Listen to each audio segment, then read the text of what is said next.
नमस्कार दोस्तों, एक बार फिर से आपका स्वागत है सुविचार दृष्टि में। दोस्तों, यदि आप भी अपनी लाइफ में कुछ नया सीखने की चाह रखते हैं तो इस चैनल को अभी सब्सक्राइब कर लें। दोस्तों, तुलसी में घर का ऐसा जल भूल कर भी मत चढ़ाना, नहीं तो पूरा घर हो जाएगा कंगाल, घर में बढ़ जाएगी गरीबी। इसीलिए साथ जानेंगे कि किस दिन महिलाओं को तुलसी माँ को कभी भी गलती से भी जल नहीं देना चाहिए, वरना होता है घोर अनर्थ। माँ तुलसी के साथ ही माँ लक्ष्मी भी हो जाती है क्रोधित। तो पूरी जानकारी के लिए वीडियो को अंत अवश्य देखना।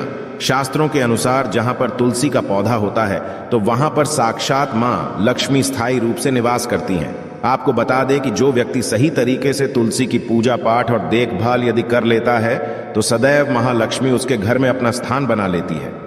किंतु तुलसी के कुछ वास्तु नियमों को आपको ध्यान में अवश्य रखना है। ऐसे में आइए उन नियमों के बारे में जान लेते हैं।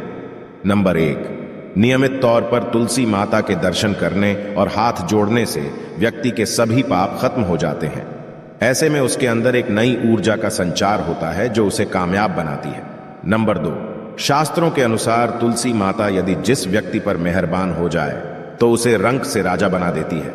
इसलिए माता तुलसी की सच्चे दिल से जो व्यक्ति पूजा पाठ करता है तो उसे उसका अवश्य फल मिलता है। नंबर 3, तुलसी के पौधे में प्रतिदिन पूजा पाठ और शाम को दीपक जलाने से व्यक्ति की सभी इच्छाएं पूरी होती है। नंबर 4, यदि आपका कारोबार कम चलता है या पूरी तरह से ठप हो गया है तो ऐसे में आप परेशान ना हो। हर शुक्रवार के दिन तुलसी के पौधे में कच्चा दूध चढ़ाए, आपकी परेशानी जल्द ही दूर हो जाएगी।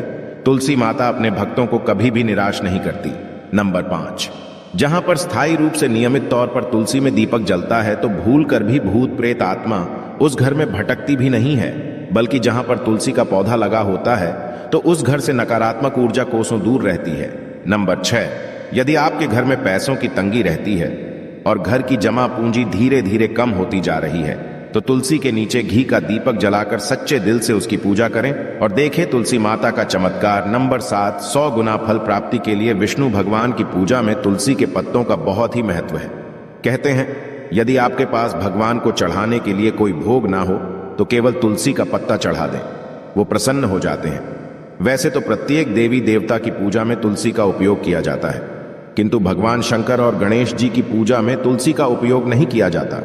नंबर 8, ज्योतिष शास्त्र के अनुसार कहा जाता है कि तुलसी की माला पहनने से बुध और गुरु ग्रह बलवान होते हैं। ज्योतिष अनुसार कहा जाता है कि तुलसी की माला पहनने से सभी प्रकार के सुख मिलते हैं और बुरी नजर कभी नहीं लगती। साथ ही तन और मन दोनों पवित्र हो जाते हैं। तुलसी की माला पहनने से पहले मंदिर में जाकर श्री हरि भगवान विष्णु की पूजा करनी चाहिए। जो लोग तुलसी की माला पहनते हैं तो उन्हें प्याज और लहसुन, मांस, मदिरा का सेवन छोड़ देना चाहिए। नंबर 9, जो भी नित्य तुलसी के पत्तों का सेवन करता है तो वो सदैव भयंकर से भयंकर बीमारियों से बचा रहता है।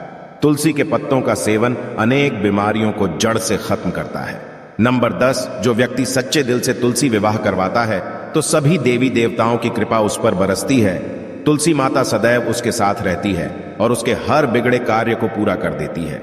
नंबर 11, तुलसी को कौन सी दिशा में रखे, आइए जानते हैं। वास्तुशास्त्र के अनुसार तुलसी का पौधा लगाने के लिए उत्तर दिशा या उत्तर पूर्व दिशा या फिर पूर्व दिशा का चुनाव करना चाहिए, सबसे उत्तम है। नंबर 12, तुलसी का पौधा कभी भी घर पर लाए तो बृहस्पतिवार के दिन ही लाए और सुबह के समय ही लगाए। और ऐसे में गलती से भी तुलसी के नीचे ना ही शिवलिंग को रखे और ना ही गणेश जी की प्रतिमा को। इस बात का विशेष ध्यान रखें कि तुलसी पर कभी भी गंदा या अशुद्ध जल नहीं चढ़ाना चाहिए। सदैव साफ और शुद्ध जल का ही उपयोग करें। यदि जो पानी पीने के लायक ना हो तो ऐसे जल का उपयोग ना ही करें।